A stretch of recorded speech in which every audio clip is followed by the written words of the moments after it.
New from Vinegar Syndrome is 1995's The Fear, a movie that I haven't heard of before, which is surprising because apparently it was released into theatres and actually did not too bad. Now, there's some things I like about this movie, there's some things that I think aren't great, but overall I really kind of enjoyed The Fear for what it was.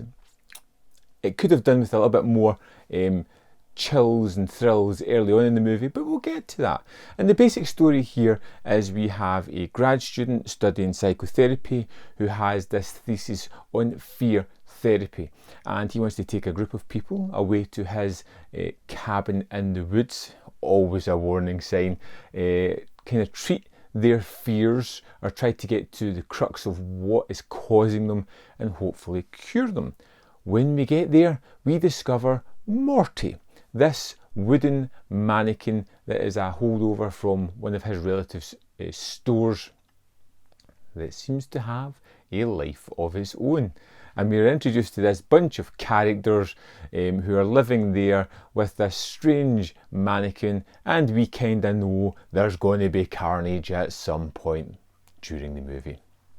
Now, for the most part, I kind of liked the setup of it. The idea was great. I don't think it's fully realised in a really fun manner. You get Wes Craven as an actor at parts of this, as he is the professor at the start talking to our main student, Richard, who's going to take all these people off to his old cabin, but he's got some deep-seated trauma himself. He has these nightmarish visions of people with these strange wooden masks of Morty, and it's all about him discovering what causes his fears, and as well as him trying to treat other people. Now, his treatment of other people is one of the things that just didn't ring true, because, to be honest, he doesn't really seem to help many people other than maybe one with a fear. But other than that, he's just kind of trying but unsuccessfully getting to the root of their fears.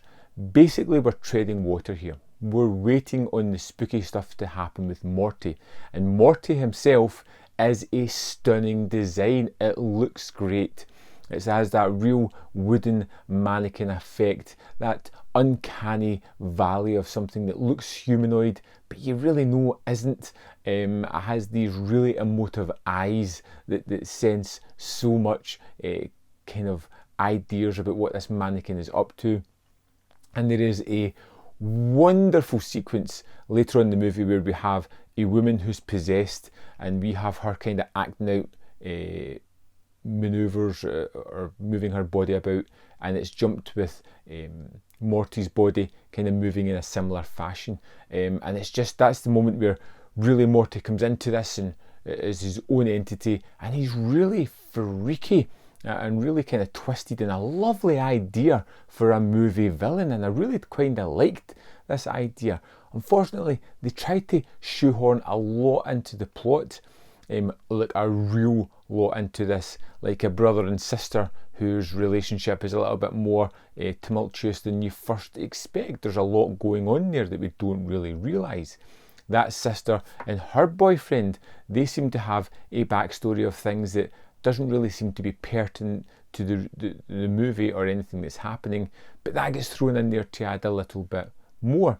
We have all these characters who have little bits of history that are going on that all seem to be connected in some way to this fear therapy that just seem a little bit too convenient in certain aspects of it. And they get a wrap up of Richard's backstory as he starts to get flashbacks of memories of what happened and how that relates to one of the people staying in the cabin. It has a lot going on, and it feels as if it's a little bit too much. It almost feels as if it needs to be stripped back a little bit. More Morty, less melodrama. It would have been a far better movie. When we get to the final third of the movie, it really starts to ramp up the tension. Oh yeah, there's a whole other side story about a rapist on campus where they all come from, and possibly being one of the people that's at the cabin, which, to be fair, there's literally 3 men from that campus there, so the choices of who it's going to be are rather slim in that one. But it's another story element that doesn't need to be there, but it's kind of shoehorned and forced into it a little bit. When Morty comes in that last half hour, it's great. to see this figure, this wooden figure move in such strange ways and attack these people, it's really fun, and that's where it gets to the kind of slasher centric moments that I really did love. The Fear for me was a really interesting movie with a great bad guy that took its time in getting to the kind of typical slasher moments, but genuinely I kind of liked a lot of the characters and a lot of what was going on. There wasn't so much filler as maybe a little bit too many stories in the pot to focus direction in too many places at once, but that's, you know, it's not a bad thing. I think The Fear was really enjoyable. I kind of liked it. I heard bad things about this one, but I didn't think it was that terrible at all. I had fun with it, and I would love to know your thoughts on The Fear. Let me know in the comment box below, and see you next time. Man v Film.